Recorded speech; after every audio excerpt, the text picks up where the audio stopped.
کلي خلکو یو اعلان واورئ باچا سلامت اعلان وکړو هغه سړي ته لور ورکوم چې ما پوښتنې ته ځواب راکړي او که ځوابونو کې بند شول سر به کې کټ کېږي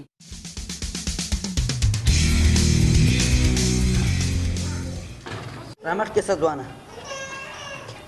خیر راغلی ځوانه خیر اوسې باچا سلامت نوم دې څه ده ځوانه ولید څو کلن یې شل کلن څنګه راغلی غواړم ستا لور سره واده وکړم رښتیا هو شرط نه خو خبر یې هو خانو بیا بس واده به وکړم نو خانو بیا بس ګډ د خوشحالي ژوند به وي خانو بیا بس ژوند به روان وي که نه خانو بیا بیا هېڅ هم نه هلکه سر کې کټ کا مخکې سې تا لمبر ده ځوانه نوم دې څه ده محمد الله څنګه راغلی غواړم ستا لور سره واده وکړم خانو بیا خانو بیا بیا هېڅ هم نه کټ کې سر ځوانه نوم دې څه ده لکیب الله خانو بیا خانو بیا خانو بیا خانو بیا باچا ته خو ماته ډېر کم عقل ښکاره خانو بیا هېڅ خدای د لور سره ولکه دماغ دې را خراب کړه یاره خبر شوی یم په دې بر کلي کې وایي باچا دا وایي لور ورکوي خو شرطونه یې منلي دي که څوک په خبرو کې بند شول سر کې کټ کړي زه خو ورپسې ورځم بس پوښتنې یې ټولې ځوابوم ماغه خراب دي تا مې ښه ځوانونه سرونه کټ کړل بېغمه اوسه چې درته کې ګټلې مې نه یې که نه ما نوم هم شفیع الله زه چې ورپسې ورځو راځه ساده سړی پیاده روانې سړی خو په موټر کې ورځي نو موږ ته څوک موټر راکړي چا نه موټر راواخله موټر کوم دي هغه زما د ملګري بارګین ده دومره ښه موټر دی ورسره زه فیسبوک کې غواړم دغه یې پیج ده او ښایسته کندار موټر پلونځی اوهو دا څومره ښایسته موټر دي کې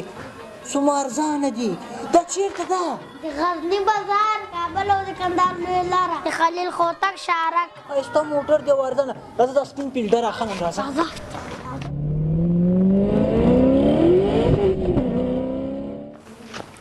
موټر باچا ستړی ماسې خیر وسې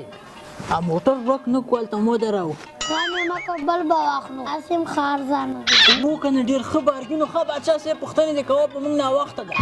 ځوانه څه نوم دې ده شفیع الله شباب څو کلن یې شل کلن د کوم ځای باچا صاحب د موږ ځای نه ده معلوم موږ کوچیان یو ښه څه کار کوې کاري یم څه شي ښکار یې د مرغیو خانو بیا بیا نه د خپل ښکار یوه کیسه به درته وکړم خانو بیا یوه ورځ مې د مرغیو نیولو لپاره دومره غټ جال ووړ که نه غره ته چې ما کوه پوښتنې خانو بیا بیا مې د شپې د غره په لوی تنګي باندې داسې خپور کړ خانو بیا بیا چې سهار سو د مرغیو سیلونه راتلل خانو بیا ښه سیلونه خانو بیا خو نور سیلونه خانو بیا نور هم سیلونه دا سیلونه څه وخت پر راتلل تر هغه پورې چې په غره کې یوه مرغۍ هم پاتې نه سوه خانو بیا بیا نو ښه لمر راپورته سه خانو بیا مرغۍ مې ټولې په جال کې راګیرې کړې خانو بیا بیا چې زوروره د جال یوې څنډې ته ورغلم خانو بیا بیا مې یوه مرغۍ راخلاصوله خانو بیا بیا مې چې مرغۍ هوا ته الوزوله پر خانو بیا بله مرغۍ پر خانو بیا زوروره بله ورپسې پر